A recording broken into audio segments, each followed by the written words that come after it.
आजमगढ़ मेरा गढ़ है, मेरा गढ़ है, पर 3 साल में इसको गढ़ ही बना के, गढ़ को गढ़ ही बना के निकल लिए, छोड़ दिए। और 3 साल खुद तो कुछ किए नहीं, अब उनके जाने की वजह से फिर चुनाव होना है, तो 2 महीना फिर कुछ नहीं होगा।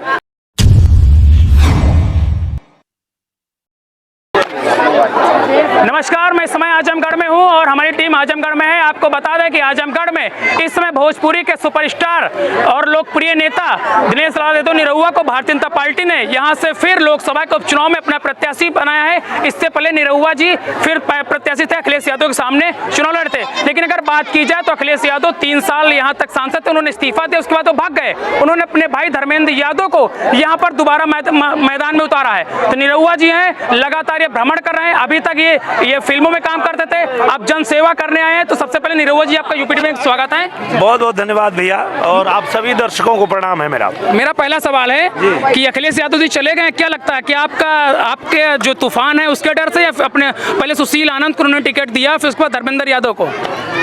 हाँ, पहले तो वो खुद छोड़ के गए, क्योंकि जनता ने उनको अपना प्रतिनिधि चुना था, इसलिए कि वो जनता के लिए काम करे, आजमगढ़ के लिए काम करें। और वो सिर्फ कहते रहे कि आजमगढ़ मेरा गढ़ है, मेरा गढ़ है, पर 3 साल में इसको गढ़ ही बना के, गढ़ को गढ़ ही बना के निकल लिए, छोड़ दिए। और 3 साल खुद तो कुछ किए नहीं, अब उनके जाने की वजह से फिर चुनाव होना है, तो 2 महीना फिर कुछ नहीं होगा। तो ये हाल है उनका। और उसके बाद उन्होंने अपने छोटे भाई को भेजा है। तो आजमगढ़ की जनता का यही कहना है। परिवारवाद वाला टैग लगा था, वो कहीं ना कहीं दिखा आपको ना? हाँ, उससे तो, उस दलदल से तो निकल नहीं पा रहे हैं। पहले उन्होंने जब सुशील जी को दिया था तो हम लोगों को लगा कि चलो शायद मतलब अब बुद्धि खुली है, कुछ सही काम करेंगे। लेकिन घूम फिर के फिर वही परिवार के दलदल में फंस गए। और परिवार के दलदल में अगर फंसे, अगर उनको ऐसा था कि यहाँ पे यादव ही लड़ाना था, तो पूर्वांचल में यादव नहीं है, पूर्वांचल में भी तो यादव है। उनके घर से ही क्यों यहाँ आते? ये क्या निरहुआ का डर है क्या? नहीं, मैं ये नहीं कह सकता निरहुआ का डर है। निरहुआ का डर उनको, सुशील आनंद को बदलना पड़ा, कहीं ना कहीं डर तो है ही है। नहीं, डर से ज़्यादा मुझे लगता है कि उनके अपनी पार्टी के लोगों का होगा कि मतलब आप अगर निरहुआ के सामने कोई यादव नहीं लाएंगे तो फिर आपका सारा समीकरण फेल हो जाएगा।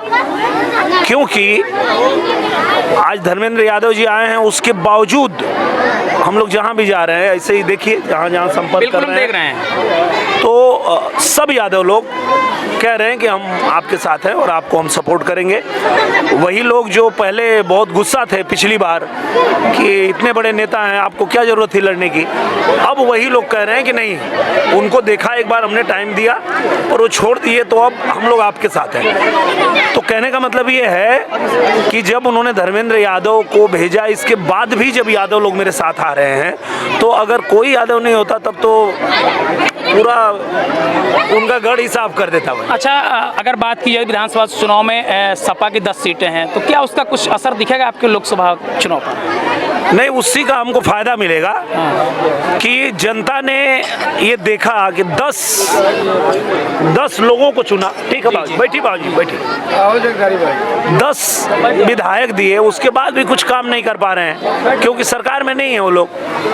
तो जनता के मन में भी ये है कि हम उसको अपना प्रतिनिधि चुने जो सरकार में हो, जो सरकार के करीब हो, जो योगी जी के करीब हो, जो मोदी जी के करीब हो, ताकि ज़्यादा से ज़्यादा काम लेके आजमगढ़ में आए और आजमगढ़ का विकास हो। आज नए भारत में सिर्फ आजमगढ़ है जो पुराना रह गया है।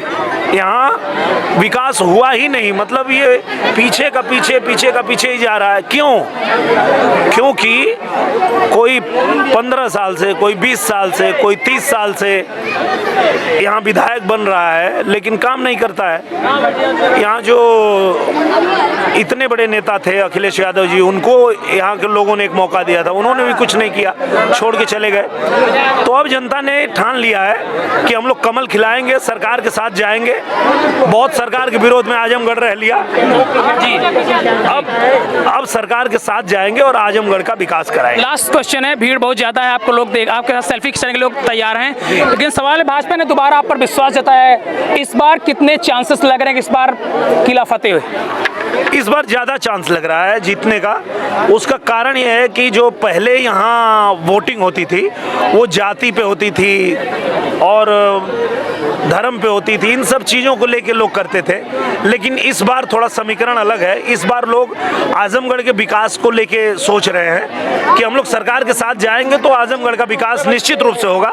तो 2 साल की बात है, एक बार सरकार के साथ जाके देखते हैं, अगर नहीं होगा तो 2 साल बाद चुनाव है, बदल देंगे। तो ये सरकार के पक्ष में होगा और भारतीय जनता पार्टी के पक्ष में होगा, और मुझे लगता है कि इस बार आजमगढ़ में कमल खिलेगा। और ये बात चाहिए तो आप एक बार जनता से भी पूछ लीजिए। चलिए ठीक है, इस बार क्या आजमगढ़ में कमल खिलेगा? कमल खिलेगा ना आजमगढ़ में? खिलेगा 100% कमल खिलेगा। खिलेगा भाई, जरूर। आप देख सकते हैं यहाँ पर सुपरस्टार भोजपुरी के दिनेश यादव निरहुआ हैं। आप देखते हैं कितना जनसैलाब है, और यहाँ पर आप देखते हैं कितनी भारी संख्या में लोग हैं। ये इनका प्यार और स्नेह है कि जो यहाँ पर लोग एकत्रित हुए हैं। आपको बता दो कि ये देख लीजिए, यहाँ पर महिलाएं हैं, इनसे बात कर लेते हैं। क्या निरहुआ जीतेंगे इस बार? जीतेंगे, निरहुआ जीतेंगे। देख लीजिए कितने उनके चाहने वाले यहाँ पर एकत्रित हैं इस आजमगढ़ में। और आपको बता दें कि लगातार सुबह से दिनेश यादव निरहुआ लगातार भ्रमण कर रहे हैं, लोगों से जनसंपर्क कर रहे हैं। तस्वीरें देख लीजिए, वहाँ देख लीजिए उनका लोग सम्मान कर रहे हैं। और निरहुआ ने कहा भी कि इस बार आजमगढ़ का किला वो फतेह करके ही मानेंगे। यूबीडीबी के लिए शिवम अवस्थी की रिपोर्ट।